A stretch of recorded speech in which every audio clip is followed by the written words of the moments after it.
About 10 minutes. Okay.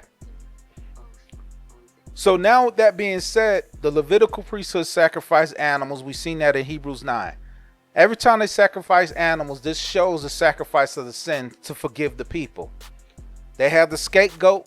That's what we get the term for. They lay their hands on the horn. The scapegoat runs through the wilderness. This is the forgiveness for sins. So now we have an implementation of the rest. We have implementation of how sins can be forgiven. We have a priesthood. We have priests. And then now as these moral and civic laws are going through, we see different things that God is implementing to the natural people of Israel, the offspring of Jacob. Jacob 12 sons. Now of the Jacob 12 sons, this is the natural Israel. Out of the 12 sons, 11 of them he gives them land, right? So the 11 he gives them land to, the 12th he does not give land to, which is the Levitical priesthood or the Levites, because the Levi priests or the Levites, they are the ones that have to take care of the tabernacle. So since they don't have time to take care of the field, time to take care of the animals, and time for fruit and food, he has the other 11 to bring their tithe, their 10% of their land, their animals, and their fruit to the priests. This is to help feed them, help them do the sacrifices, and help them in their daily task as being priests. That's what your tithe is, not food. I mean, it's not money, it's food. It's food and grain, so it's never money. So now, what I'm saying, so you can catch on to this, this is going on with natural Israelites back then that have become Israelites through the covenant of Moses, which also said it was not a certain particular or type of people. It was whoever came out of the land of Egypt. And the word Israelite means to struggle or strive with God. So whoever struggled or strive with God and came out of Egypt and came into the wilderness with Moses, they became the Israelites. The mixed multitude, that means that's people that was Egyptian born, people from every different place, whoever came out of that Egyptian culture and went into the wilderness, and Moses sprinkled the blood on them and said, this is the new covenant. They said this they'll do. They became Israel. Now when that has happened and he starts partitioning land, God says Israel will not get a portion because I'm their portion. God says I'm their portion.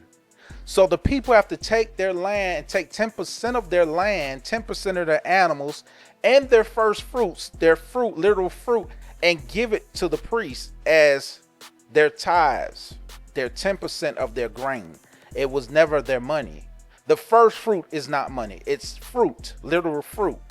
So this takes care of this priesthood who has nothing to take care of but to just take care of and worship God and make sure God's house is in order. Further down the line, all of this, according to Galatians 3, is a type, a schoolmaster of shadow of things to come. When they move from land to land, they move in a cross. They're setting up tents so they can make it to the promised land. So they have came out of one thing, go into a process to make them greater to come into the promise. All of that shows you that when there is, according to Deuteronomy 18:18, Moses even told the people there's going to be a greater prophet than me. You're going to listen to him and listen to his voice. And then God even has someone protecting them inside of a pillar of cloud. That's a pillar of fire. And Exodus 23:20 says, this person has my name. He won't forgive your transgression. So all during this Old Testament, there's always a shadow of a theophany or Christophany, a pre-incarnate Christ that's always on the scene. The angel of the Lord, the fourth person in the fire, the pillar of cloud by day or by night, the one that comes in the book of Judges. There's always someone that's there, the one that tells Abraham, the angel of the Lord says, Abraham, don't draw your sword, don't draw your knife, don't kill your son. I am God.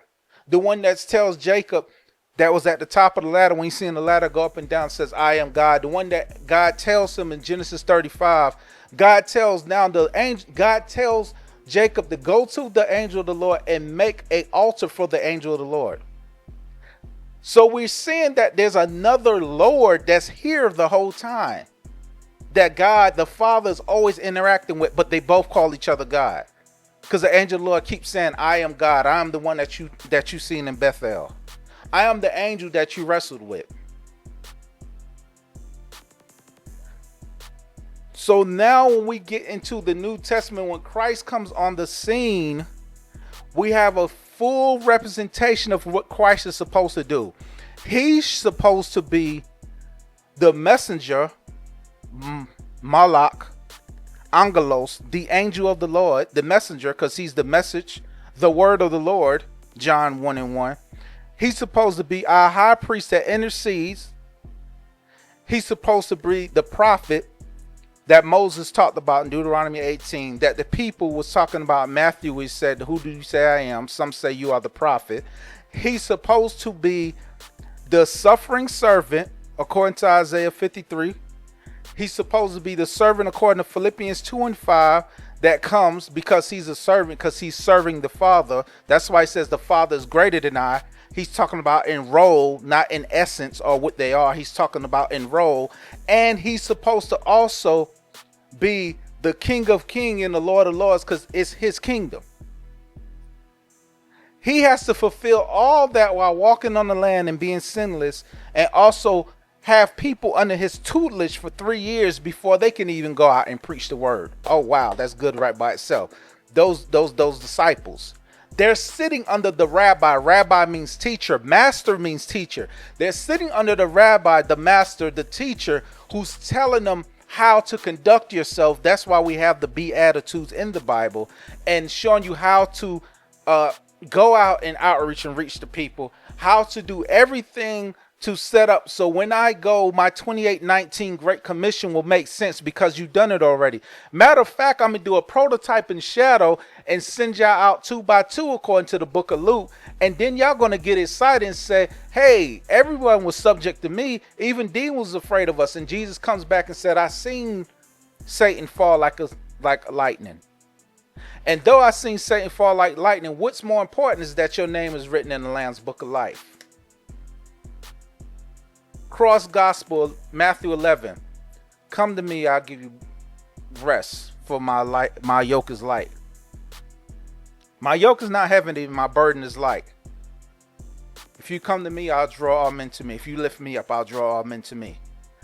So now we see all the stuff that he's fulfilling, and he's just said in Matthew 11 that he's that rest that Joshua was talking about.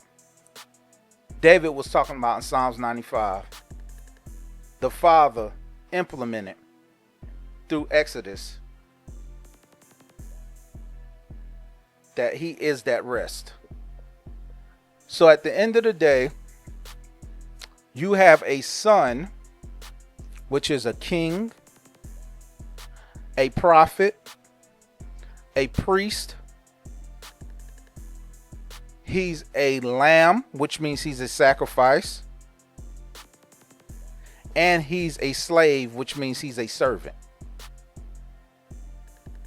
And he's all of that, and then on top of that, he's God.